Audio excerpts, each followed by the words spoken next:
buenos días, estimados amigos y amigas de los comités interinstitucionales para la evaluación de la educación superior.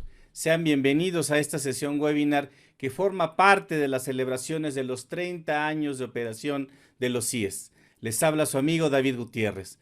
Muchas gracias por estar atentos como siempre a nuestros seminarios, que han sido diseñados pensando precisamente en ustedes.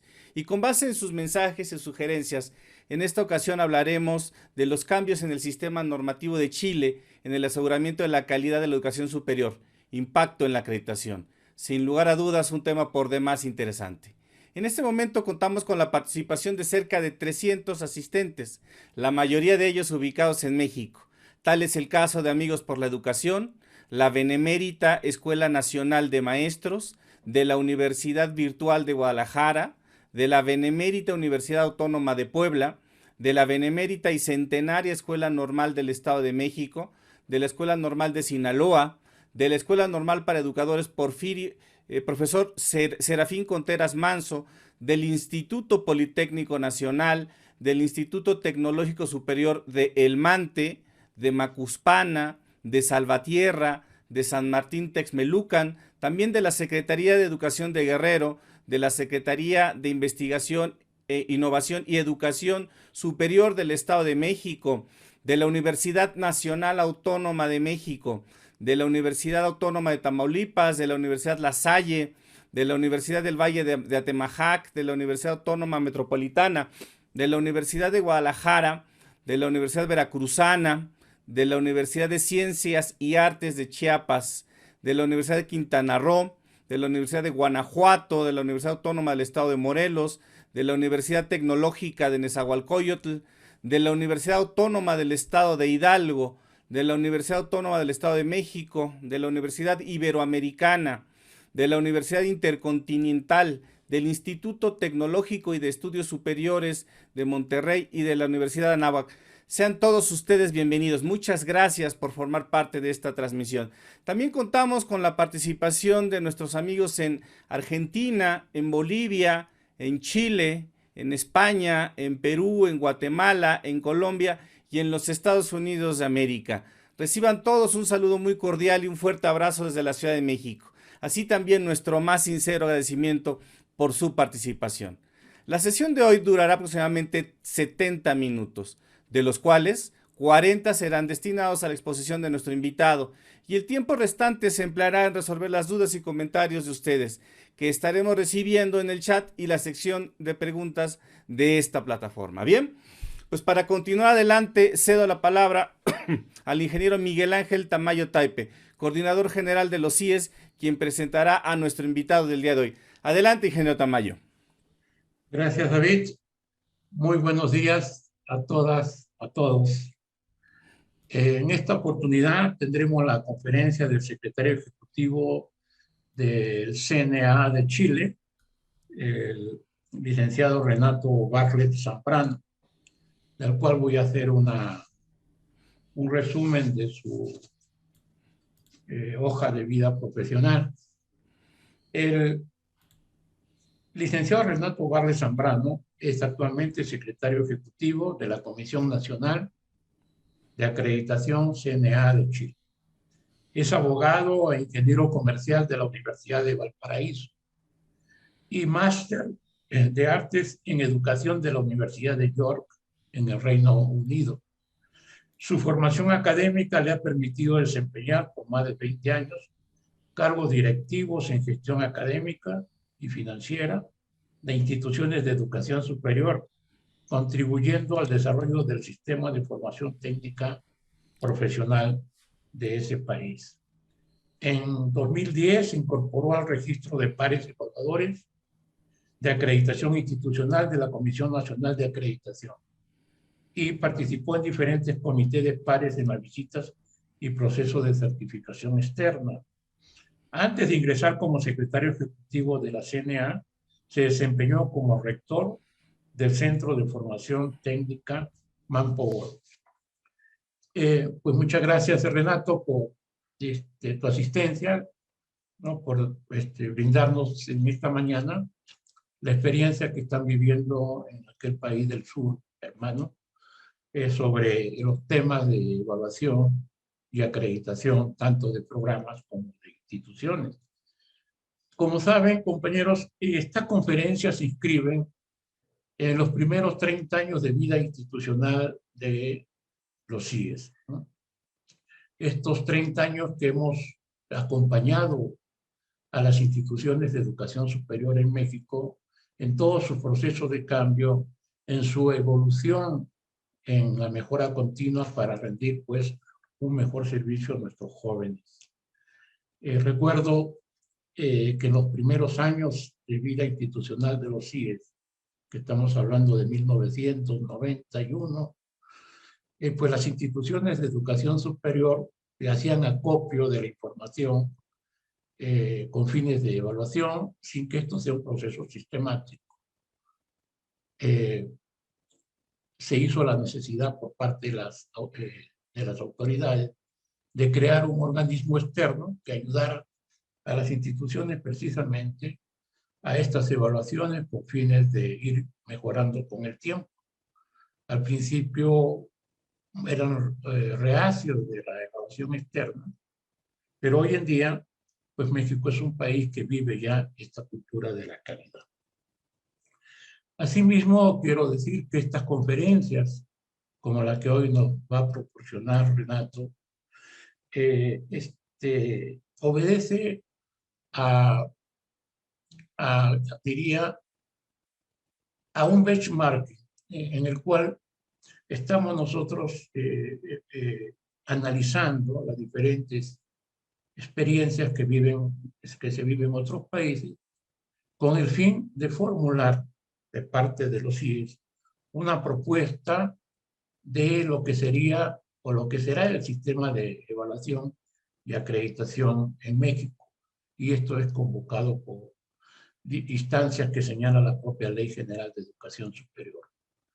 Asimismo, estas experiencias nos ayudan a crear respuestas para los desafíos que se presentan en esta nueva realidad provocada por la pandemia que todos estamos sufriendo, y que estoy seguro que con estos aprendizajes ajustaremos nuestro modelo para servir mejor a las instituciones de educación superior en sus cambios que van desde sus declaraciones e implementación de misiones institucionales hasta las partes operativas de las mismas, ¿no?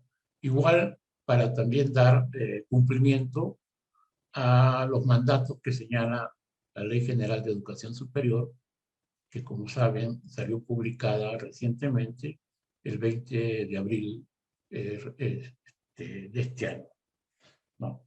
En este último estamos incorporando algo que se ha venido trabajando desde ya en México y sobre todo los CIES, que es el factor o el elemento de la equidad en la búsqueda de la excelencia, ¿no? A través de un proceso dinámico temporal de la calidad. Pues sin más, doy las gracias a nombre de los CIES por la asistencia de todos ustedes a este webinar, particularmente a Renato Bartlett, compañero en esta tarea de mejorar la educación superior, y esta vez desde nuestro país hermano de Chile. Bienvenido, Renato, y te cedo la palabra. Bueno, muchas gracias, Miguel Ángel, muchas gracias, David, por la invitación. Agradecer al CIES, a los comités interinstitucionales para la evaluación de la educación superior, por esta invitación a compartir experiencias, digamos. Yo he tratado de hacer una presentación que, según lo que me he informado, digamos, pueda contribuir a ayudar a compartir experiencias y sobre todo evolución del régimen de regulación del sistema de aseguramiento de la calidad de educación superior en nuestro país.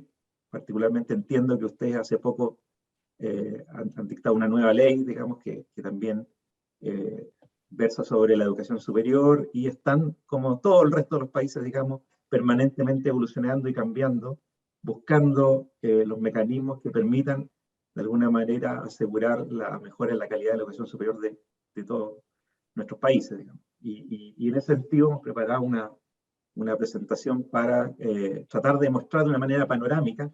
Son muchos temas, digamos, entonces es difícil profundizar en alguno, pero bueno, para eso hay un espacio para preguntas, si alguien está interesado en poder profundizar en algún tema, encantado. Y entonces lo que yo pretendo hacer es una panorámica general de cómo ha ido evolucionando nuestro sistema y cuáles son aquellos principales cambios que ha tenido, particularmente concentrado en que nosotros también estamos viviendo un cambio regulatorio muy importante de una ley que entró en vigencia el año 2018, que es una ley que produce muchos cambios en nuestro sistema y que, por lo mismo, y dada su complejidad, tiene un proceso de instalación, de operacionalización que es paulatino en el tiempo y que ha venido avanzando año a año y que todavía le quedan al menos 3 o 4 años más para que se logre implementar en su totalidad. ¿Ya? Antes de eso, contar, como contexto, que la CNA de Chile, la Comisión Nacional de Acreditación, es un organismo estatal, es un organismo autónomo del Estado de Chile, que está compuesto por una comisión, un grupo de comisionados, que son los que, con una serie de mecanismos de asignación que más adelante les contaré, son los encargados de pronunciarse y dar las decisiones finales respecto a la acreditación de todo el sistema de educación superior, o sea, esto es acreditación de instituciones, universidades y algo que hay en Chile muy desarrollado y muy fuerte en el ámbito de la formación técnico-profesional, los institutos profesionales y los centros de formación técnica.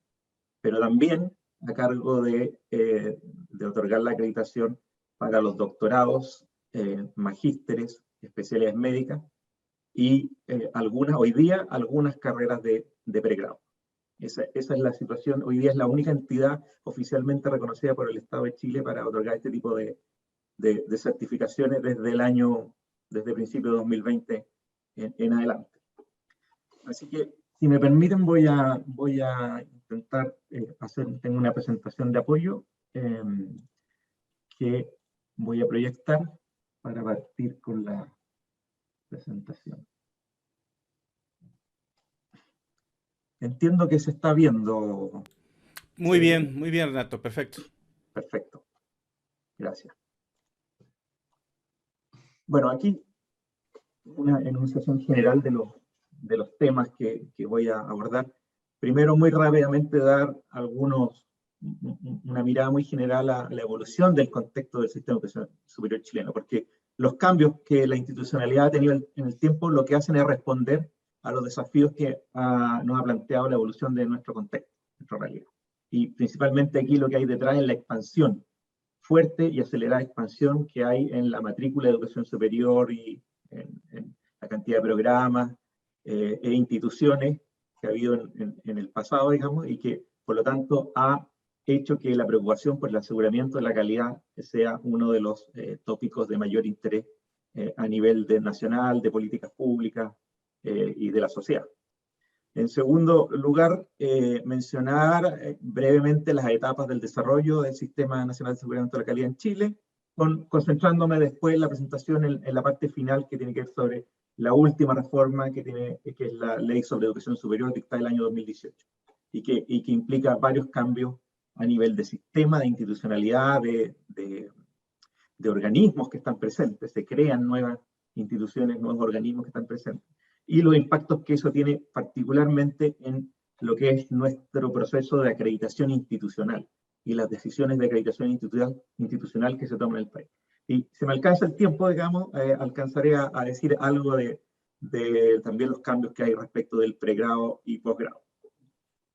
Así que voy a partir respecto de este contexto. Y perdonen que la primera lámina tenga que ver con un tema económico que un poco escapa a lo que es educacional, pero es importante mencionarlo, digamos. O sea, parte del contexto y parte de lo que explican todas estas cosas es la evolución y el acelerado crecimiento económico que tuvo Chile, y este gráfico está desde el año 90, digamos, de que retornamos a la democracia hasta la actualidad, y ha habido una expansión económica importante en el país. Y eso ha generado muchos desafíos de todo tipo, de todo orden, a nivel social, en fin, no es solo económico, sino que traspasa este tipo de cosas, pero que por cierto es en parte lo que posibilitó el desarrollo de lo que es la educación superior en Chile y las regulaciones y las cosas que les voy a ir contando más adelante. Pero es una perspectiva que hay que tener presente como parte del contexto. Yo creo que si esto no hubiera sido así, es muy probable que la historia nuestra habría sido distinta, a lo mejor habrían sido otros tiempos, a lo mejor habrían sido otras las prioridades. Ahora, ¿cuál es el principal cambio? Los principales cambios que han habido, y es la creciente expansión, acelerada expansión que hubo de la matrícula en educación superior en el país esto es desde el año 90, digamos, incluso puede ser desde el año 80. Yo no encontré gráficos más antiguos, pero este que parte del 2005 muestra la evolución de los últimos años, ¿ya? El año 90, en 1990, que se nos sale de este gráfico, fue el año que yo entré a la universidad, y yo entré a la educación superior, había cerca de 200.000 personas estudiando en educación superior en Chile, ¿ya? Y nos encontramos que hoy día, más o menos en el año 2020, entonces 30 años después, son cerca de 1.200.000 personas estudiando educación superior en Chile. O sea, esto se multiplicó por 6 veces en un periodo de 30 años. Esa es la magnitud del crecimiento. Y es un crecimiento que fue acelerado, ¿ya? Con tasas de crecimiento muy potentes, particularmente entre lo que fue el final de la década del 90, todo lo que fue el año 2000, y aquí el gráfico alcanza a capturar, si uno mira las pendientes, digamos, hasta más o menos el año 2011, que tiene una pendiente un poco más acelerada, y ahí ya empezó un poco a decaer la velocidad con que veníamos creciendo hasta estabilizarse en los últimos años. Aquí hay 3 líneas, yo les mencioné una línea azul ahí que corresponde a la matrícula de las universidades, una línea naranja que corresponde a la matrícula de los institutos profesionales y una gris que son los centros de formación técnica.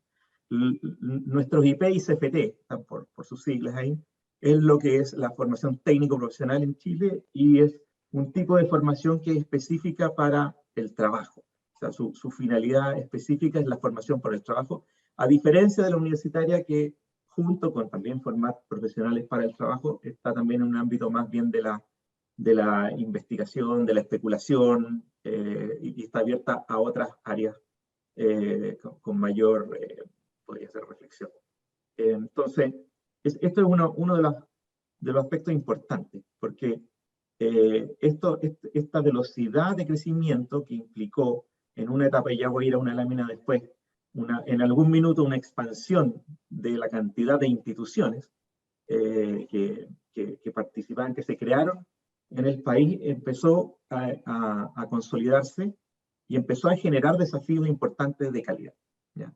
Porque detrás de esto aquí hay personas, familias que crecientemente en el tiempo vieron que se abrieron oportunidades de poder acceder a algo que antes era inaccesible, que era la educación superior, con las promesas implícitas que hay detrás de acceder a títulos de la educación superior, y esa promesa se fue haciendo realidad en el tiempo, pero a la vez fue planteando algunos desafíos de calidad, porque no todas esas promesas fueron bien cumplidas en el tiempo, y también desafíos de saturación, digamos, una vez que mucha gente entra en el sistema, lo que antes era algo preciado como un título de la educación superior, un título universitario, empieza a perder un poco de valor, de estatus social o de valor posicional en la medida que se va haciendo un poco más masivo. Entonces, un poco, eso es parte de lo que hay, o de sociología detrás de los desafíos a los que nos hemos visto planteados y enfrentados, y a los cuales han respondido los cambios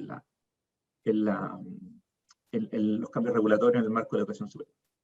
Ahora, uno podría decir, bueno, si la matrícula creció, las instituciones crecieron, y sí y no, digamos, sí en una primera parte y después no.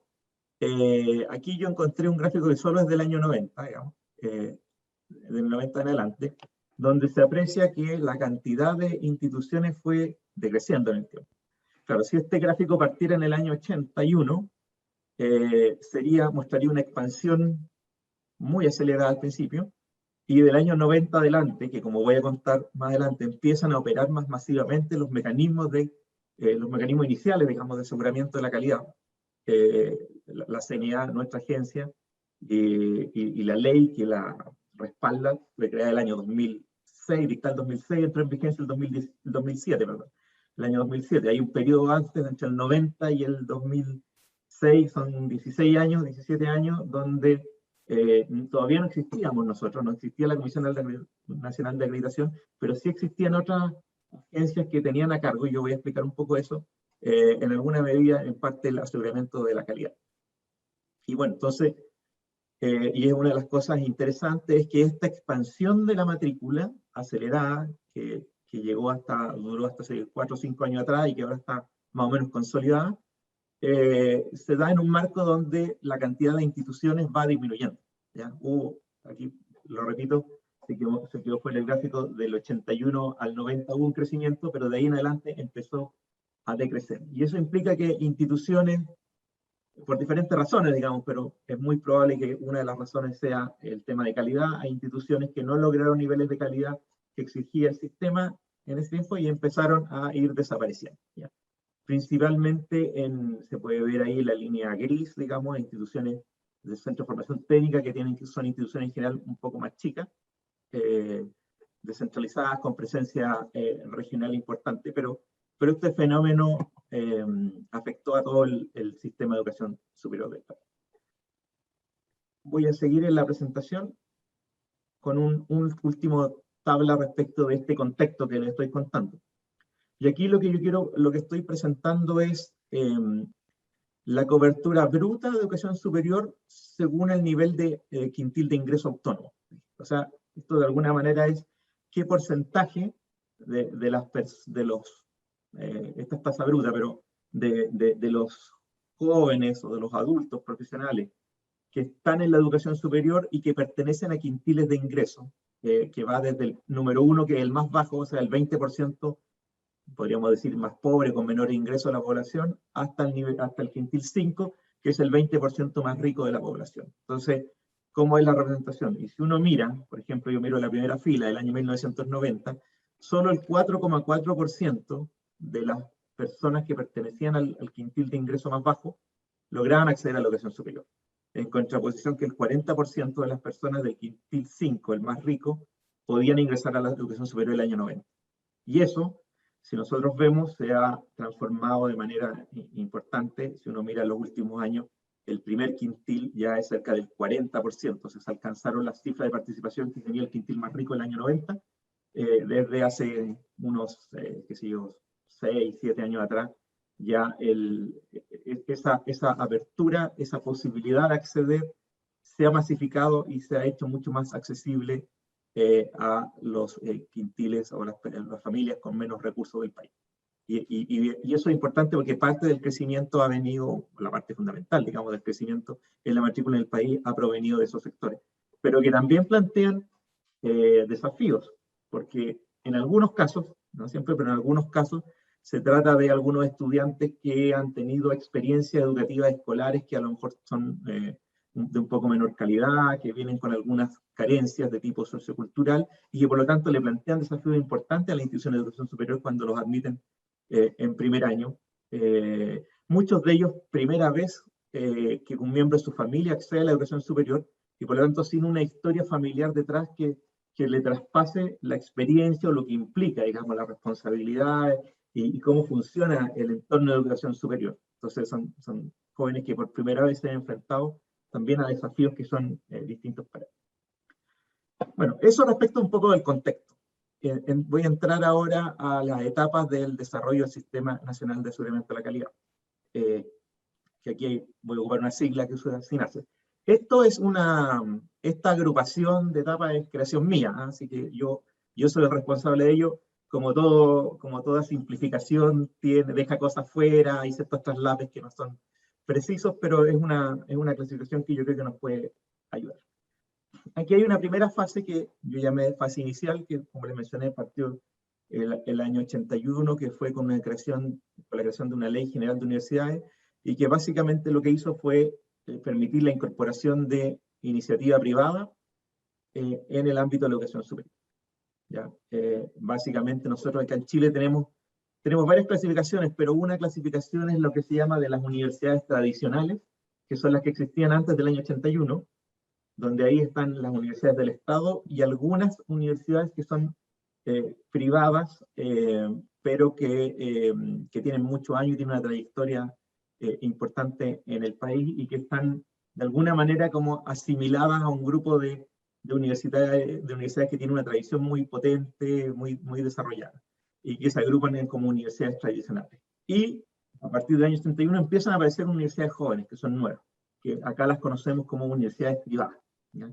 Y junto con empezar a aparecer también más fuerte, a desarrollarse de manera con mayor fortaleza, la educación técnico-profesional, y empiezan a aparecer instituciones también importantes de formación técnico-profesional. Pero esa es la primera fase inicial de creación, posibilidad de incorporación y creación de nuevas instituciones, pero con bajo grado de regulación, ¿ya? Por eso es que hubo expansión. Y a partir del año 90, que aquí se produce el retorno a la democracia, yo arbitrariamente aquí utilicé una frase que se llama fase de licenciamiento, digamos, que más o menos la ubiqué entre el año 90 y el 99, y que implica con la creación de una ley, que fue la Ley Orgánica Constitucional de Enseñanza, y aquí lo que ocurrió es que el despliegue masivo del licenciamiento. Y el licenciamiento es uno de los mecanismos que existe para asegurar calidad en educación superior, ¿ya? Que lo administra, y lo digo en tiempo presente, a pesar de que es una fase que está puesta ahí dentro de la década del 90, esto todavía existe, ¿ya? El Consejo Superior de Educación, de esa época, que hoy día se llama Consejo Nacional de Educación, cambió nombre entre medio, pero eso. ¿Y eso qué consiste este licenciamiento? Significa que una vez que una institución se crea y deposita sus estatutos en el Ministerio de Educación y se le reconoce con un nombre y tiene un registro, o sea, tiene una existencia, entra en un proceso de, podríamos llamar, tuición, bajo el Consejo Superior de Educación de la época, hoy día el Consejo Nacional de Educación, y es un proceso donde esta autoridad que regula y que tiene entonces, que va acompañando el desarrollo de una institución desde que se crea, y que la va entonces tutoreando de alguna manera, y le va autorizando, tomando decisiones y regulando las decisiones que va tomando respecto de aumento de oferta, creación de sedes, nuevas carreras, en fin, va regulando las decisiones y va asegurándose que las decisiones que va tomando la institución sean adecuadas en un marco de calidad, ¿ya? Ahora, eso, como termina el licenciamiento, termina con una declaración donde se le reconoce a la institución su autonomía, y a partir de ahí la institución tiene ya libertad para crear sus programas, para aumentar sus vacantes, para crear nuevas sedes, en función, por cierto, del tipo de institución que sea. Pero eso es lo que había hasta ese minuto, no había mucho más que eso, ¿ya? Y de ahí, a fines del año 90, empieza una tercera etapa, que yo, de nuevo, arbitrariamente he llamado fase experimental, que va desde el año 99 hasta el 2006. ¿Y por qué termina en 2006? Porque en 2006 se dicta ya la ley de aseguramiento de la calidad de la educación superior, que crea la CNA. Pero entre el 99 y 2006 hubo una fase experimental de instalación donde hubo dos agencias que, si bien no tenían reconocimiento legal, sí tenían un reconocimiento del Ministerio de Educación, fueron creadas por decreto, ¿ya? Que era la Comisión Nacional de Pregrado y la Comisión Nacional de Posgrado, de acreditación de posgrado, perdón, y de acreditación de pregrado, la CNAP y la CONAP. Y lo que hicieron fueron procesos de desarrollo, procesos de acreditación que fueron experimentales, de pregrado, posgrado y también institucionales. Y cuando decimos experimentales, fueron creándose, aquí hubo unos pilotos, hubo cambios, y sí contó, hay que decirlo, con la participación voluntaria y entusiasta de un grupo importante de instituciones de educación superior que quisieron sumarse al sistema y empezar a construir, junto con el regulador, el sistema. Que finalmente ese sistema vio la luz el año 2007 con la instalación de la CNA, de la Comisión Nacional de Acreditación de Chile, y la instalación de agencias de acreditadores privadas que podían acreditar En el caso de las acreditadoras privadas, lo que eran programas de pregrado, o sea, todas las carreras de pregrado, y los magísteres, hasta el nivel de magíster, radicando en la CNA, la acreditación institucional y de doctorado. Y esa es una primera entonces, etapa donde aquí ya sí existe la Comisión Nacional de Acreditación, la misma que existe hoy, de la que yo hoy día soy miembro y estoy aquí representando. Se instaló entonces a partir del año 2007. Y después viene una última etapa que yo he llamado de fortalecimiento del SINASE, del Sistema Nacional de Aseguramiento de la Calidad en Chile, que entra desde el año 2019, la ley se dictó en 2018, ahí hay ciertas vigencias, ciertos periodos, digamos, en que esto empieza en vigencia, entra en vigencia en sucesivas fases, y esta nueva ley sobre educación superior fortalece el SINASE, yo voy a contar cómo, el Sistema Nacional de Aseguramiento de la Calidad, mediante la creación de nuevos organismos, generando que la acreditación ahora institucional pasa a ser obligatoria, la de los doctorados también, y en fin. Y sí, un cambio importante es que eliminó las agencias privadas de acreditación. Eso quedó eliminado y por lo tanto toda la concentración de todos los procesos de acreditación hoy día son de cargo de la CNA, de la Comisión Nacional de Acreditación. Esto tiene algunos bemoles que lo voy a explicar un poco más adelante. Ahí hay un listado de leyes que me lo voy a saltar, pero lo único que me interesaba mostrar de esto es que vean que si ustedes miran entre el 90 y el año 2018 estamos con 10 cuerpos legales, digamos. O sea, ha habido una actividad importante, permanente, de cuerpos legales que van afectando, modificando el sistema de educación superior chileno. O sea, ha habido mucha actividad. Y ahora voy a entrar derechamente a los principales cambios que ha habido el último tiempo. ¿Ya? Y voy a ir haciendo contraste entre lo que había antes del año 2018 y lo que hay después del año 2018. Grosso modo. Y me voy a referir al Sistema Nacional de Aseguramiento de la Calidad, a la asignación, que es algo que también ocurrió importante, la asignación de la forma en que se designan los integrantes de la comisión, cambio en acreditación institucional, y si me alcanza el tiempo, alcanzaré a decir de pregrado y posgrado. Respecto del Sistema Nacional de Aseguramiento de la Calidad de Educación Superior, bueno, lo primero que ocurre es que esta ley crea, o le sube el rango, crea una subsecretaría de Educación Superior. Antes existía dentro del Ministerio de Educación una unidad que se llamaba la División de Educación Superior, ¿ya? Pero no tenía el rango de subsecretaría. Y aquí lo que hace esta ley es crear una subsecretaría, por lo tanto le aumenta, le sube el rango, le sube la importancia, la reconoce y le entrega varias funciones. La principal es la conducción de las políticas del sistema de educación superior chileno. La subsecretaría es el ente que define la política y conduce al sistema y lidera, digamos, entonces la evolución del sistema de educación superior en términos reguladores, por un lado. Lo segundo, y muy importante, se crea una superintendencia de educación superior, que es una labor que lo que busca es verificar que la institución de educación superior hagan un cumplimiento genuino, legal, de toda la normativa ¿ya? Que existe, con la posibilidad de recibir reclamos de parte de estudiantes o de personas que se ven afectadas, que tengan reclamos respecto de la forma en que se imparten los servicios de la institución de educación superior, y sobre todo también que hace un seguimiento de la situación financiera de las instituciones de educación superior, y hace un control de los niveles de riesgo de su evolución, y por lo tanto, en caso de que haya alguna institución que en algún minuto entre en alguna dificultad financiera, esta superintendencia es la entidad que tiene las herramientas para detectar eso a tiempo, digamos, y adoptar medidas que permitan, sobre todo, asegurar la situación de los alumnos que se encuentran inscritos en este tipo de instituciones. Ese es como el rol. Y esto es muy importante también porque esta entidad no existía antes, y como no existía, o mientras no existía, este tipo de funciones de alguna manera se le exigían a la CNA de Chile, a la Comisión Nacional de Acreditación, que no tenía funciones legales para cumplir este tipo de cosas, pero bueno, era lo más cercano que había en ese momento. Y eso también nos generaba un problema sistémico a nivel del sistema, porque de alguna manera la lógica del aseguramiento de la calidad, que tiene que ver con la promoción de la calidad, no es lo mismo que la lógica de la fiscalización y del control. Son lógicas distintas, que una se hace en un ambiente de confianza, la otra en un ambiente distinto. Entonces, eso complicaba un poco el quehacer de la Comisión Nacional de Acreditación de la CNA, porque se le exigían cosas que en realidad no correspondían un poco a su naturaleza. Afortunadamente, esto se ha corregido y ahora existe una superintendencia que ya está instalada y funcionando en plenitud y que ha asumido, por lo tanto, esas funciones y nos permite a nosotros, a la Comisión Nacional de Acreditación, abocarnos exclusivamente a lo que es la certificación de la calidad y la promoción de la calidad de la educación superior. Bueno, las otras instancias que son parte de este sistema son el Consejo Nacional de Educación, que ya les mencioné que existe un tiempo, y la Comisión Nacional de Acreditación.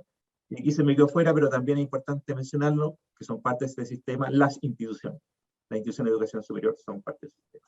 Aquí hay un pequeño gráfico que muestra, voy a pasar muy rápido aquí, cuál es el ítem, digamos, las etapas que tiene la creación de una institución de educación superior, que pasa desde la subsecretaría, donde registra su estatuto, después pasa por el Consejo Nacional de Educación, en la etapa de licenciamiento que les mencioné, en algún minuto obtiene la autonomía. Este proceso de licenciamiento es largo, digamos, pueden ser 6 años, creo que se recortó, no estoy tan seguro, pero en el pasado podía durar cerca de 10 años, creo que ahora es un poco más corto desde la última reforma.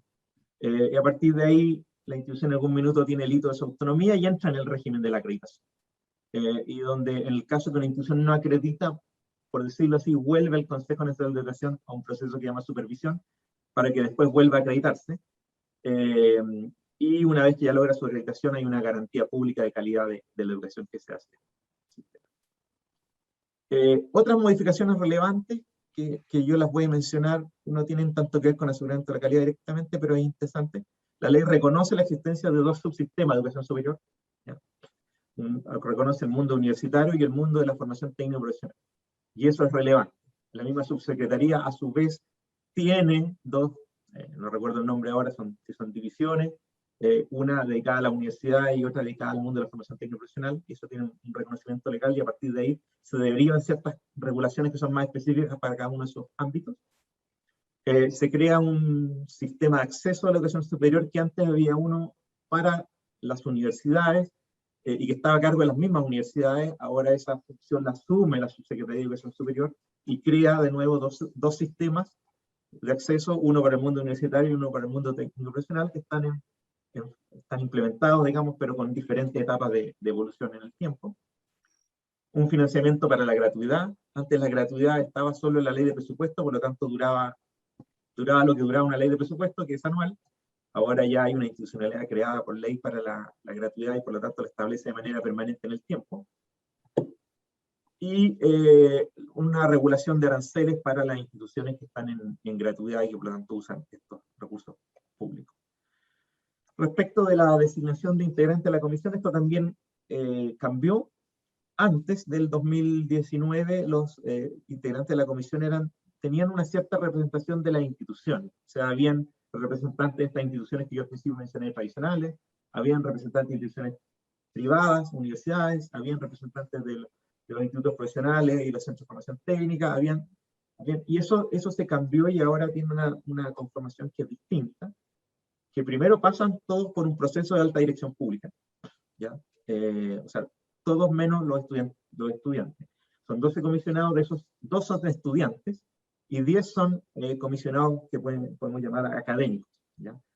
De esos, hay un grupo que son 8 que pasan por un proceso de alta dirección pública, que es otro organismo del Estado que tiene un proceso bien exigente y un concurso público con evaluación bien transparente, y a partir de ahí salen ciertas nóminas que se presentan a la presidencia, y hay mecanismos, no voy a entrar en el detalle, pero algunos pasan con acuerdo al Senado, otros son de designación directa de la presidencia de la República. Hay un representante designado por Corfo, que tiene que ver, y lo que se busca ahí en nuestra agencia de promoción de la productividad, y lo que busca es que esté presente un experto en innovación, un representante de lo que era, aquí se nos quedó pegado un nombre antiguo, de lo que era nuestra CONICET, porque hoy día se llama ANID, que es la Agencia Nacional de Investigación y Desarrollo, que promueve la investigación y la ciencia, tanto un representante de ese mundo, y 2 estudiantes, uno del mundo universitario, del mundo tecnológico. Esto es interesante, porque dentro del consejo, dentro de los 12, hay 2 personas que son estudiantes de pregrado, estudiantes de carrera, de cada uno del mundo universitario y profesional, y estas 12 personas son las que toman las decisiones finales respecto de lo que es la acreditación. Duran 6 años en sus cargos en términos generales, salvo los estudiantes. Ahora, aquí yo creo que entramos en la parte más sustantiva y específica respecto de cambio en acreditación institucional, ¿ya? Y lo primero que quiero mencionar es respecto de la obligatoriedad. Antes, y cuando digo antes del 1 de enero de 2020, ustedes ven este cambio muy reciente, la acreditación institucional era voluntaria. Las instituciones, si querían, se presentaban a acreditación institucional, y si no querían, no lo hacían, ¿ya? Por cierto, que había mecanismos de incentivo para presentarse. Los alumnos que estudian en instituciones acreditadas tienen acceso a becas, a crédito con aval del Estado y a gratuidad desde el año 2016. Habían mecanismos que incentivaban eso, pero no era obligatorio. Habían instituciones que podían estar al margen de. Eso cambia desde el 1 de 2020 y a partir del 1 de 2020 esto es obligatorio. Todas las instituciones tienen que presentarse. Esto estamos en un proceso hoy día de implementación de estos mecanismos porque había muchas instituciones que estaban fuera de esto y lo que la ley definió en este caso es que había que tomar a todas estas instituciones, hacer un sorteo y definir diferentes ventanas de aquí hasta el año 2024 en las cuales estas instituciones tienen que necesariamente presentarse. También cambia la evaluación. ¿En qué sentido? Y es también importante. La evaluación antes era por criterios, ¿ya? Pero con un foco muy puesto en lo que se llama la coherencia interna. O sea, que la institución cumpla sus propósitos, lo que la institución promete y le oferta a la sociedad, eso es lo que tiene que cumplir y la acreditación se enfocaba principalmente en eso, ¿ya? Por cierto, esto ha ido evolucionando en el tiempo y cada vez más lo que se llama la coherencia externa, o sea, lo que la sociedad le exige a las instituciones ha entrado a jugar un papel más relevante. Ahora, eso cambia con la nueva ley, y hoy día la nueva ley establece que además establece que hay que crear unos nuevos criterios estándares, y nosotros estamos en un proceso que está culminando respecto de eso. Esos nuevos criterios estándares van a entrar en vigencia en 2 años más, pero establece la palabra estándar, ¿ya? O sea, ya no son solo criterios, sino que además estándar. Y los estándares tienen que ser, son descripciones que muestran el logro progresivo de los distintos criterios, distintos aspectos que se evalúan. Por lo tanto, nos obliga, digamos, como Comisión Nacional de Acreditación, y esto es un proceso que no es fácil, digamos, que es bien complejo, es mostrarle a las instituciones los diferentes niveles de logro que es posible alcanzar en el desarrollo de ciertos elementos. Y eso es lo que nosotros también vamos a usar para emitir los juicios de acreditación que voy a mencionar más adelante. El alcance de la evaluación también cambia, porque antes era en base a funciones institucionales, y habían 2 funciones que eran obligatorias, que era la gestión y la docencia, y habían otras funciones institucionales, voy a hablar aquí del caso de las universidades, que eran voluntarias, que no era obligatorio en las instituciones acreditar, como la vinculación con el medio, la investigación o la docencia de posgrado. Eso cambia. Y en la nueva institucionalidad, o sea, a partir de más o menos 2 años más, cuando entren en vigencia nuestros criterios nuevos, es una acreditación ahora que es integral, lo dice la ley. Y eso implica que no son solo las funciones, sino que además va a incorporar en forma obligatoria más dimensiones, vinculación con el medio va a ser obligatoria, y otra más que voy a mencionar más adelante, pero también incluye una cosa más o menos novedosa, la obligación de seleccionar una muestra intencionada de carreras, ¿ya? Dentro del proceso de acreditación institucional, una selección de una muestra intencionada de carreras, que lo que va a buscar es ver que los mecanismos de aseguramiento de la calidad de nivel institucional efectivamente bajen a ciertas carreras que van a ser observadas desde esa perspectiva, y que esas carreras tienen que tener una buena representatividad respecto de las sedes, de todas las sedes en que funciona la institución, de los niveles, o sea, del pregrado y del posgrado, de las modalidades, de la jornada, que tiene que ser de algún modo representativa del quehacer de la institución. Y eso también es una novedad. Otra novedad es que antes había muy baja interacción entre la institución de educación superior y la Comisión Nacional de Acreditación. Había más bien una distancia y mientras había un proceso había poca interacción, más exclusivamente a lo que era necesario. Hoy día se ha incorporado una audiencia del rector de la institución el día en que se toma la decisión de acreditación, y por lo tanto el rector, con todos los antecedentes de los procesos de evaluación, concurre y hace una presentación a la comisión. Ya, eso es algo nuevo que no existía antes. Y respecto de la mejora continua también, antes se mencionaba el plan de mejora y de cada proceso de autoevaluación tenía un plan de mejoras, pero hoy día hay una nueva, el plan de mejora tiene más importancia, tiene un reconocimiento local más importante y también nos entrega a nosotros facultades para ir haciendo el seguimiento en el tiempo de cómo se va logrando esa mejora, ¿ya? Y eso es algo también nuevo. Y por último, respecto a los atributos de la decisión, que también esto es complejo, antes solo las decisiones de acreditación eran por años, y me voy a referir a la acreditación institucional, era de 2 a 7 años, ese era el rango que había.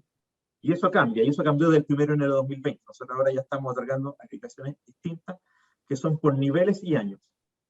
O sea, hoy día hay acreditación de nivel básico, de nivel avanzado y de nivel de excelencia.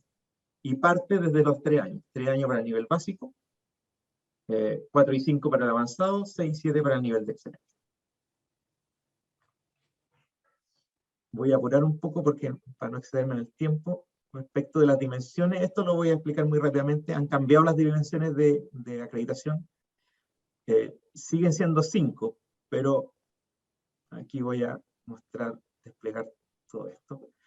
Siguen siendo 5 igual que antes, pero antes habían de gestión institucional y docencia pregrado, las dos primeras que eran obligatorias, y las voluntarias eran docencia pregrado, investigación y vinculación con el medio. Esto cambia hacia adelante.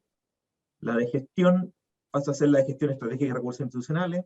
La docencia pregrado y posgrado se fusionan y quedan como docencia resultado del proceso de formación.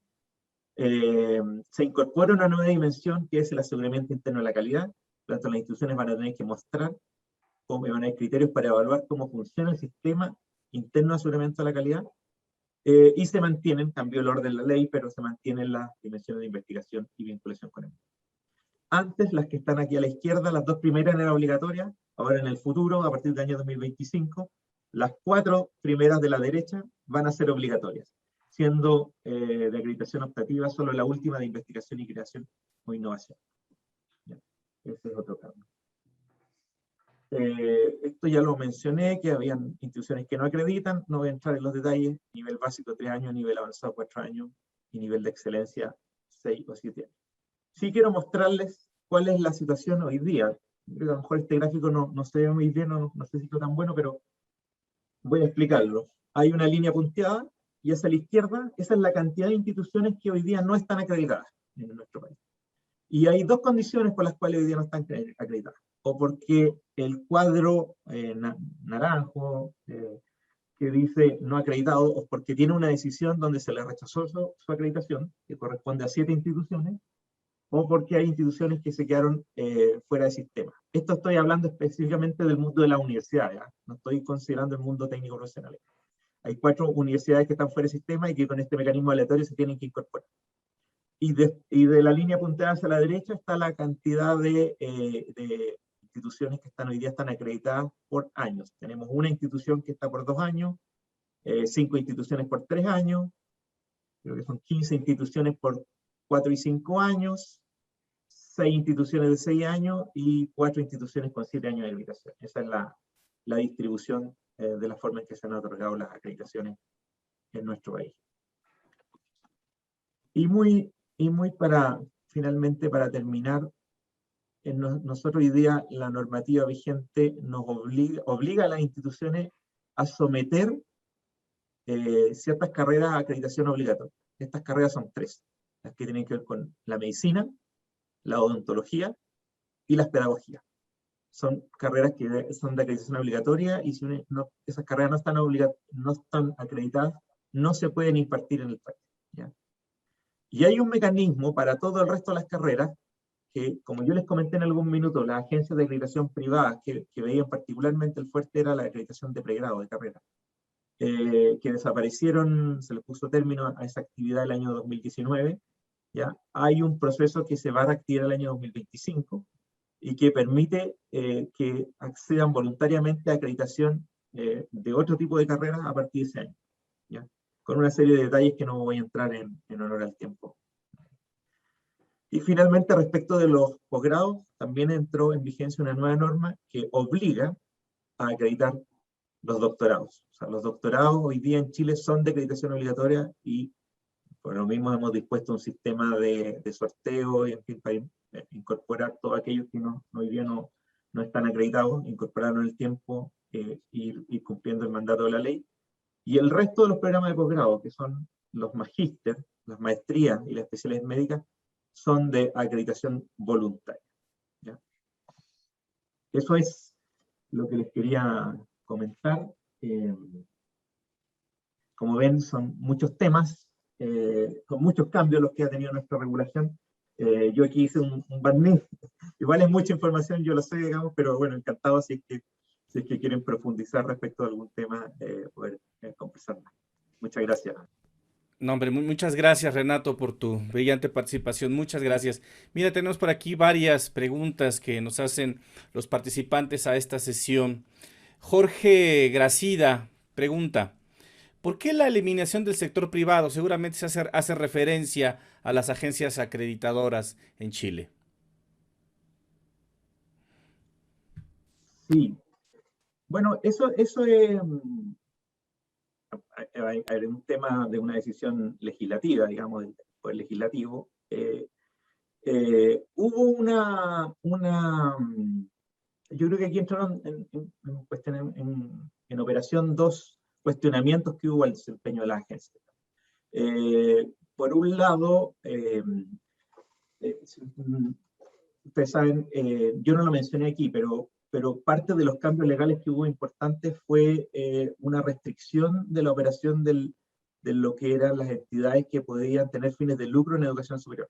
¿Ya? Las universidades en Chile siempre han sido sin fines de lucro, pero se fortaleció la institucionalidad que existía para efectos de asegurarse, digamos, de que no hubiera ningún espacio por el cual una institución de educación pudiera lucrar. Y esa misma lógica se trasladó en general a todo el sistema de educación superior. Y por lo tanto, tanto a nivel escolar como a nivel de educación superior, estas agencias tenían la posibilidad de lucrar, ¿ya? Y por lo tanto, eso fue uno de los motivos por los cuales dentro de un ambiente general del país donde se decidió avanzar en retirar el lucro o disminuir la posibilidad de que existiera el lucro dentro de la educación superior, dentro de eso se decidió eliminar ese tipo de agencias. Ahora, también hubo alguna de esas agencias que probablemente tuvieron algún desempeño que fue cuestionado y bueno, aquí como ocurre en estos procesos a veces pagan justos por pecadores y se les mete, digamos, todo dentro del mismo saco.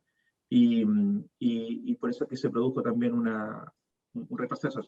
Pero, ojo, yo les mencioné que el año 2025 vuelve la acreditación de los programas de pregrado que no son obligatorios, ¿ya?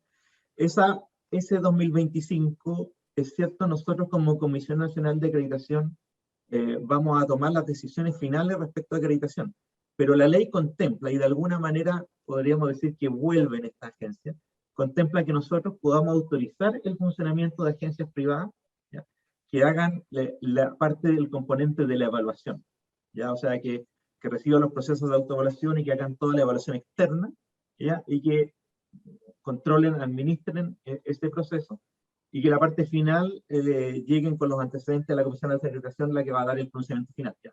Por lo tanto, de alguna manera, en el año 2025 hay algo que se vuelve un poco atrás y vamos a poder de nuevo tener espacios para la participación de agencias privadas de educación, nuevamente, ¿ya? Que no van a otorgar la decisión final, sí, así como está la ley hoy día, pero que sí van a tener una participación dentro de ese proceso, ¿ya? Y es muy probable, yo aquí no me quiero adelantar, digamos, pero la cantidad de programas y de carreras que existen en el país es enorme, es muy grande y es muy poco probable que nosotros como única agencia, digamos, tengamos la capacidad para dar abasto a todos esos procesos. Por lo tanto, es muy probable que eso opere de esa forma, digamos, y hay un espacio para las agencias privadas. Gracias, Renato. Mira, nuestro amigo Leduán hace una reflexión. Bueno, si bien la CNA es la agencia acreditada del Estado que genera información alrededor de el nivel de calidad que tiene la educación superior en Chile, él pregunta cómo se comunica esta información al gobierno. ¿Se toma en cuenta para la toma de decisiones, para el establecimiento de la política pública? ¿Qué es lo que pasa en ese sentido con la información que genera la CNA respecto a los resultados de la evaluación de programas e instituciones de educación superior? Sí, por supuesto, o sea, es muy importante. O sea, tiene, yo diría, dos principales tipos de consecuencias. A ver, primero, como mencioné antes, la CNA es uno de los integrantes del Sistema Nacional de Aseguramiento de la Calidad. junto con la subsecretaría, junto con la superintendencia y junto con el Consejo Nacional de Educación. Entonces, de aquí se derivan dos consecuencias que son muy importantes. Por un lado, la necesidad de estar acreditado y los niveles de acreditación que se obtienen son muy determinantes para el financiamiento de los estudiantes que acceden a la institución de educación superior. O sea, sigue siendo cierto que instituciones no acreditadas no pueden obtener, los estudiantes que estudian en ellas no pueden obtener financiamiento. Y los niveles de acreditación tienen que ver con también el monto de las becas a las cuales pueden, del apoyo financiero del Estado al que pueden acceder los estudiantes, y en el caso de la gratuidad también los años de acreditación están relacionados con el monto de los aranceles. Mencioné rápidamente ahí de que el hecho que se haya incorporado el mecanismo de gratuidad para financiar la educación superior en ciertos planteles que quieren voluntariamente adscribir a la gratuidad, no es obligatorio, pero que ellos lo quieren hacer, bueno, los aranceles que perciben, por lo tanto el financiamiento que percibe la institución, está relacionado con el nivel de acreditación que tiene, con los años de acreditación que tiene, por un lado. Y por el otro lado, el hecho de no estar acreditado o de tener una acreditación de nivel básico tiene consecuencias legales importantes. ¿En qué sentido? Cuando una institución está acreditada en nivel básico, y eso ya está operando hoy día, la ley establece una restricción a su autonomía. ¿Ya? De alguna manera se reconoce, se establece que esa institución, por tener un nivel de acreditación básico, no puede operar con toda la libertad que antes operaban las instituciones por el hecho de ser autónomas. Y hoy día esas instituciones tienen que pedir autorización a la CNA de Chile respecto de crear nuevos programas de estudio, o sea, nueva oferta de carreras, crear nuevas sedes, y aumentar la cantidad de vacantes o cupos para admisión de alumnos año a año. ¿Ya? Esas tres decisiones, hoy día una institución que esté acreditada pero a nivel básico no las puede tomar libremente y tiene que pedir autorización a la CNA, por un lado. Y en el caso que una institución no acredite, lo que pasa es que entra en un régimen se llama supervisión, que es tutelado por el Consejo Nacional de Educación, y esa institución tiene, digamos, una oportunidad más para volver a acreditarse. Y en el caso de que no lo logre, es una institución que va a ser, digamos, revocado su reconocimiento oficial y va a terminar saliendo del sistema en algún momento. ¿Ya? Entonces, no es solo que se informe, sino que además tiene consecuencias importantes la acreditación para las instituciones. Gracias, Renato. Otra pregunta más, respecto pues a la obligatoriedad de la acreditación, tanto de programas como instituciones. Varios participantes nos han preguntado, ¿y qué sucede si una institución no logra obtener la acreditación? ¿Hay algún tipo de apoyo? ¿Qué es lo que sucede para que esta institución continúe en el proceso de su mejora continua? Sí. Bueno, efectivamente, cuando una institución no logra acreditación, lo que pasa es que entra en un régimen de supervisión. Y por lo tanto, va al Consejo Nacional de Educación, que ahí estableció un proceso. Este proceso de supervisión lo que busca es que este consejo apoye a esta institución, la guíe, le preste consejo, digamos, y que le permita volver a presentarse a acreditación. Hay un plazo de esto que es máximo 3 años, un plazo de 3 años, para que pueda volver a presentarse a acreditación, con la idea, por cierto, de que la institución haya mejorado y que le vaya bien en el proceso de acreditación. Ese es el objetivo, es lo que tiene planteado la ley de ese proceso. Esa es la consecuencia. Ahora, como yo mencioné, eso implica que en el caso de una institución que no está acreditada, pierde buena parte de su autonomía, y en ese caso ya no puede crear nuevas carreras, y para todo lo que tiene que ver con la matrícula, las vacantes, ese tipo de cosas, tiene que pedir la autorización de la entidad que la está supervisando, ¿ya? Que es el Consejo Nacional de Educación. Pero sí, o sea, lo que quiero decir es, si la institución no acreditada entra en ese proceso, y lo que se busca con ese proceso es fortalecerla para que vuelva a presentarse a acreditación, y lo logre. Muchas gracias, Renato. Mira, Jesús Regalado Ayala escribe, ¿cómo enfrenta su país el impacto del aseguramiento de la calidad en procesos de formación profesional en tiempos de pandemia y pospandemia epidemiológica del COVID-19? Sobre todo en aquellos programas con actividades prácticas, clínicas y laboratorios. En los procesos de acreditación, ¿será importante establecer algún tipo de indicador que permita identificar las acciones establecidas por instituciones de educación superior para resarcir o compensar la falta de actividades docentes o prácticas en el área de la salud? Retomemos pues el tema de la pandemia que todavía en estos momentos muy desafortunadamente estamos pasando. Sí. Bueno, ese ha sido un tremendo tema. Una de las iniciativas que tomó la Comisión Nacional de Acreditación durante el año pasado, que fue el inicio de la pandemia, fue reunirse con diferentes instituciones de educación superior que fueran representativas del mundo de las universidades, del mundo de la formación técnica, del mundo de la región metropolitana y de regiones, para conocer cómo estaba impactando la pandemia los procesos formativos y conocer qué medidas están adoptando las instituciones.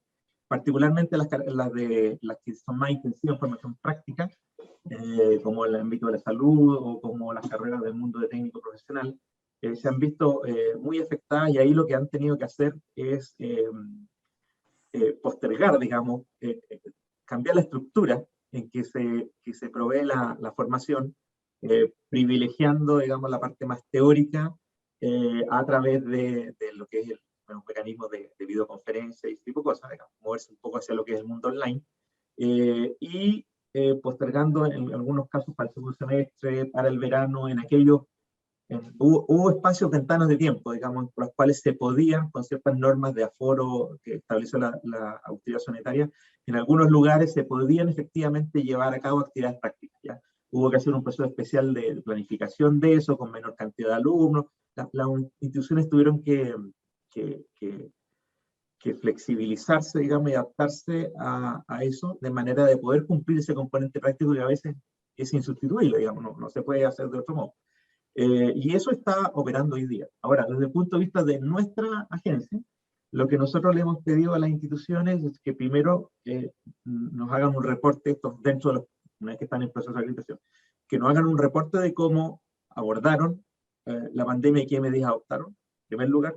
En segundo lugar, que nos informen respecto de las brechas que hayan tenido o los impactos que hayan tenido en los aprendizajes de los estudiantes, la situación de la pandemia, cómo lo midieron, cómo pueden determinar ese impacto.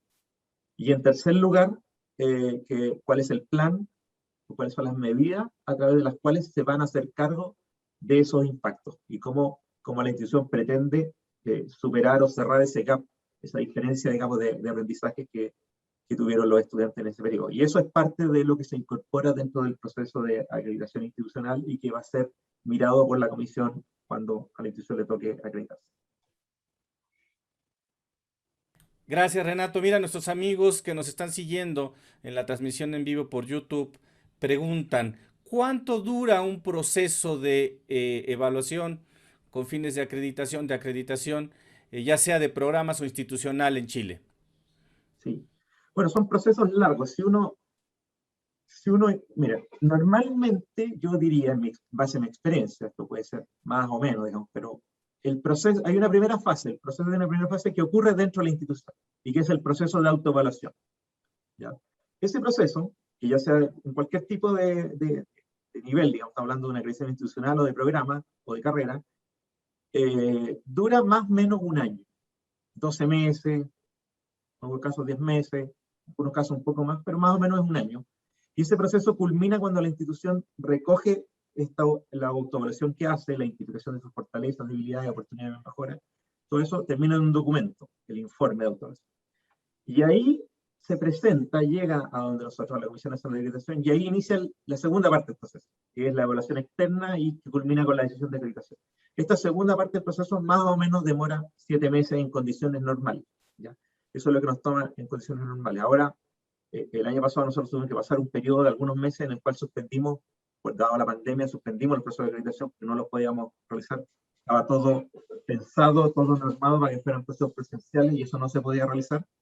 Nos demoramos algunos meses en crear un mecanismo, un marco alternativo para la evaluación externa que fuera remoto. Y eso ya entró en operación desde fines del año pasado y hemos reanudado nuestro proceso de acreditación, porque hoy día estamos probablemente extendiéndonos un poquito más respecto de ese plazo. Pero en términos generales lo que nosotros estimamos es que es 7 meses. Muchas gracias, Renato. Pues bien, ya en la recta final de esta transmisión, le cedo el uso de la voz al ingeniero Miguel Ángel Tamayo. Adelante, ingeniero, con su participación. Gracias, David. Muchas gracias, Renato. Como dijiste al principio, muy amplia tu explicación, pero además debo decirte didácticamente muy bien ordenada, lo cual me permito felicitarte, ¿no? Muy entendible, a pesar de la complejidad que están viviendo en este tránsito de implementación de la nueva normativa ya en Chile. Yo me he reservado algunas preguntas. Primero, debo decir que hay un grupo muy importante de preguntas ahí de los participantes, muy pertinentes, y lo cual celebro mucho. La misma, quiero también decir que faltó decir que estas webinars, aparte de lo que ya mencioné, también se hace en los CIES como un instrumento pedagógico para acrecentar, para difundir la calidad de la educación superior, de los instrumentos de calidad de la educación superior. Y es por eso que celebro esta amplia participación de quienes nos acompañan, ¿no? En diferentes partes del país y también, como ya mencionaba David, en otros países de la región e inclusive allá en Europa. Pues me resulta muy rico esta presentación, Renato, muy clara, como repito, muy aleccionadora. Vamos a tomar nota de muchos temas ahí. También celebro de que este proceso de evolución del aseguramiento de la calidad en Chile haya pasado de estas evaluaciones diagnósticas que tú llamas de evaluar con criterios a las instituciones de acuerdo a sus propósitos, a sus contextos, ¿no? A una evaluación más que criterios con estándares y que además permite no solamente generar una mejora continua, sino asegurar que ésta se dé a través de un plan de seguimiento, ¿no? Parece muy importante. Y celebro eso porque precisamente lo que hemos hecho aquí en los CIES. Empezamos con las evaluaciones diagnósticas y a partir del 2019, en que yo tomé a cargo esta institución, nombrado para la misma, comenzamos ya a migrar a la parte de lo que están haciendo ustedes, en hacer evaluaciones con base a estándares construidos socialmente con todas las instituciones y hacer planes de mejora y seguimiento. Quiero hacerte algunas preguntas, si me permites. Uno, que nos pudieras explicar un poco mejor, un poco más, el tema de la muestra intencionada de carreras. ¿En qué consiste, no? Entiendo que pues parte de la acreditación institucional, pero hay esta parte de lo que significa la muestra intencionada de carreras. En Chile, tal como lo señalas, la CNA es la única agencia acreditadora nacional. Se desaparecen las instituciones que hacían antes ello, de parte del sector privado. Pero te pregunto, en el tamaño del desafío de acreditaciones de programas, quizás un poco de números. ¿Cuántos programas se ofertan en Chile en su conjunto? ¿No? Y dos, ¿cuántas instituciones de educación superior en total también existen? Esto para dimensionar pues, el enorme trabajo que tienes ahí por atender todo este mercado, ¿no? De toda esta demanda o necesidades de atender a los programas y a las instituciones, sobre todo las obligatorias que tú señalas, que es para las carreras de medicina, odontología y la parte de la formación docente, pero también las voluntarias y las acreditaciones institucionales para todas las instituciones hoy actuales en Chile. Y tercera pregunta, sin ánimo de abusar, es ¿cuál es el rol de la superintendencia? ¿No? ¿Cuál es el rol de la superintendencia? ¿quién hace el licenciamiento ya? Porque en otras experiencias, por ejemplo, con los peruanos escuchábamos, quien hace el licenciamiento es esa superintendencia. Pero, ¿qué sucede con Chile, ¿no? ¿Quién hace el licenciamiento? Porque también coincido, que es parte integral de todo el proceso de aseguramiento de calidad, porque de ahí inicia todo el tema de si nace bien y no nace con defectos, ¿no? Pues esas serían mis preguntas, Renato, si fueras tan generoso de ayudarnos a explicar esto.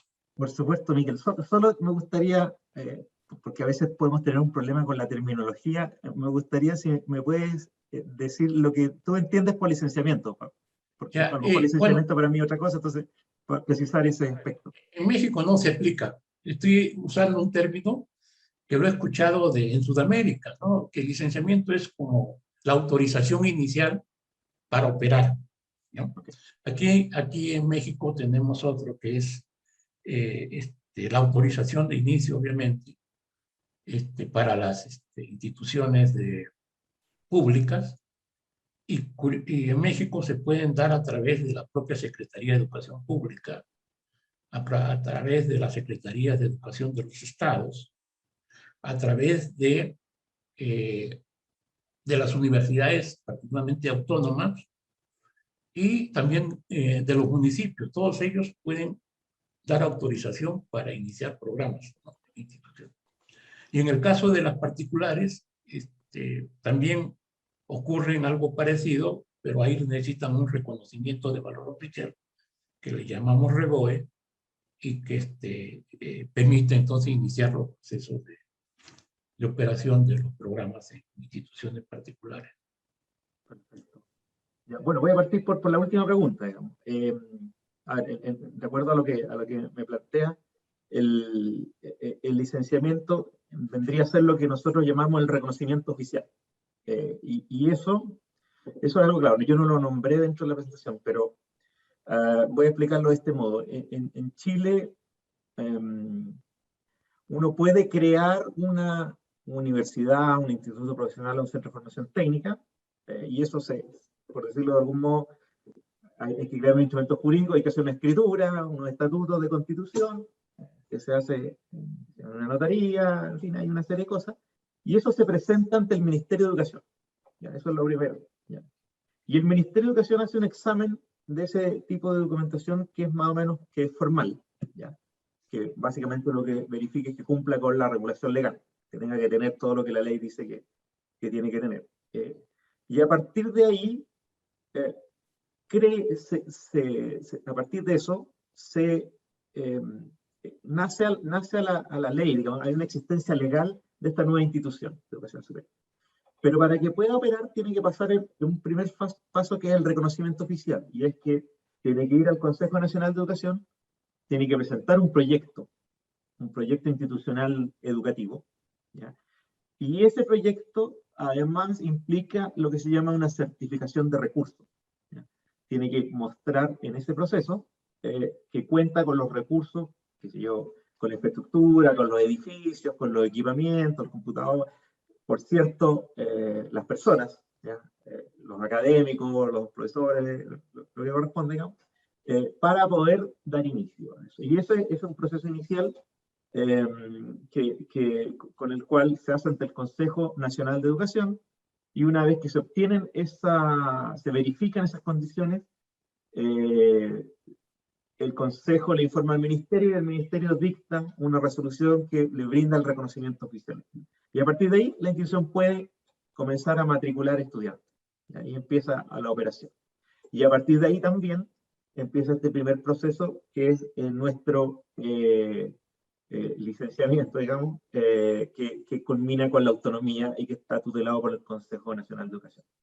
¿Ya? Entonces, en Chile el reconocimiento oficial es un trabajo que hace entre el Consejo Nacional de Educación y el Ministerio, y a partir de ahí empieza un proceso de tutela de varios años, creo que son 6, hasta que la institución logra su autonomía, ¿ya? Pero empieza a funcionar desde que logra acreditar que tiene los recursos y que su proyecto institucional, el proyecto educacional que está proponiendo a la sociedad, es aprobado por el Consejo Nacional de Educación. Eso por un lado. Respecto de la muestra intencionada, sí, esta es una particularidad. A veces yo entiendo que parece que hay otro país en el mundo, que no sé si es Estonia, me parece que tiene algo parecido. La ley no dice mucho. Esto es algo que nosotros primero no hemos terminado de definir y todavía no estamos aplicando, ¿ya? Por lo tanto, es una parte de nuestro desafío, ¿ya? La ley establece, y esto va a entrar en funcionamiento un par de años más, ¿ya?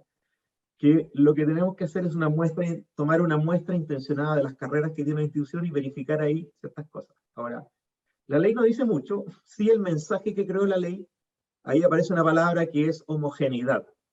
Y en ese mensaje entonces lo que busca es ver de alguna manera que la calidad que imparte la institución sea homogénea en sus distintas carreras, en sus distintas sedes, en sus distintos niveles y modalidades. Creo que es modalidades. Entonces, lo que se busca entonces es que uno pueda verificar dentro del proceso de institucional que estos mecanismos que son de nivel institucional bajan de la misma forma en todas las carreras, más o menos con algún grado de equivalencia. Nosotros hemos empezado a utilizar la palabra equivalencia en lugar de homogeneidad, porque homogéneo es como si fuera lo mismo, y equivalencia puede atender a las diferencias propias que tengan ciertas disciplinas o ámbitos del conocimiento que hayan ciertas diferencias. Entonces, voy a poner un ejemplo. Si la institución tiene definido un modelo educativo, que se llama por base a competencias, lo que sea, ya, bueno, la carrera 1 ¿está construida en base a ese? Sí. ¿La carrera 2 está construida en base a ese modelo? No. Entonces ahí tenemos una diferencia. Entonces lo que se busca un poco es que a través de esta muestra uno pueda verificar en casos concretos si lo que se predica de toda la institución efectivamente se logra con algún grado de homogeneidad en las distintas carreras. Esa es un poco la lógica que hay detrás de la... Ahora, un punto, y con esto termino, la ley puso, y se cambió esta palabra, porque este adjetivo, digamos, porque no es una muestra representativa, ¿ya? O sea, no tiene que cumplir con criterios estadísticos de representación de toda la institución. Es una muestra intencionada y por lo tanto, en ese sentido, relaja un poco ese criterio, sino que son ciertos casos que se van a elegir para mirar si es que ahí lo que la institución predica de toda la institución se logra de la misma manera en los diferentes programas. Y finalmente, no tengo certeza, no recuerdo ahora la cantidad de carreras que hay en Chile, no recuerdo, pero a riesgo de equivocarme, con toda certeza sí, no son menos de 5.000. No son menos de 5.000, pudieran ser más que eso. En pregrado estamos hablando, de carreras de pregrado. Sí. Ese es el orden de magnitud del desafío. Pues muchas gracias, Renato. Seguramente vamos a estar en contacto ya más frecuente, sí, para intercambiar estas experiencias que ha sido muy enriquecedora, muy aleccionadora. Te agradezco mucho. Y pues a nombre de los CIES, si me permites, quiero hacerte llegar este reconocimiento, ¿no?, a los 30 años de servicio en favor de la educación superior, de la calidad de la educación superior en nuestro país. Y dice que dice así: los comités interinstitucionales para la evaluación de la educación superior AC otorgan el presente reconocimiento al maestro Renato Bartet Zambrano por su importante webinar Cambios en el Sistema Normativo de Chile en el aseguramiento de la calidad de la educación superior, impacto en la acreditación, realizado el día de hoy con una duración de 70 minutos. Te agradecemos, te hacemos llegar este reconocimiento con el mayor cariño y también admiración por este gran trabajo que viene realizando al frente de la Secretaría Ejecutiva del CNA de Chile. Muchas gracias, Renato. Muchas gracias a ustedes por la invitación. La verdad que ha sido un agrado poder participar de este seminario. Muchas gracias por la oportunidad también de dar a conocer el trabajo que estamos haciendo en la CNA, bueno, y lo que está pasando en el país. Y finalmente felicitarlos también por sus 30 años. Es un importante logro, así que muchas felicidades. Muchas gracias. A ti, Renato. Muchas gracias, Renato, muchas gracias, Miguel Ángel. Bien, pues le damos gracias a cada una de las personas que estuvieron atentas a lo largo de esta transmisión, no sin hacerles llegar un par de mensajes adicionales. Les invitamos a nuestra siguiente sesión que se llevará a cabo el 4 de agosto, en donde participará la doctora Mercedes Siles Molina, directora de la Agencia Nacional de Evaluación de la Calidad de Acreditación, la ANEC, esto es en España.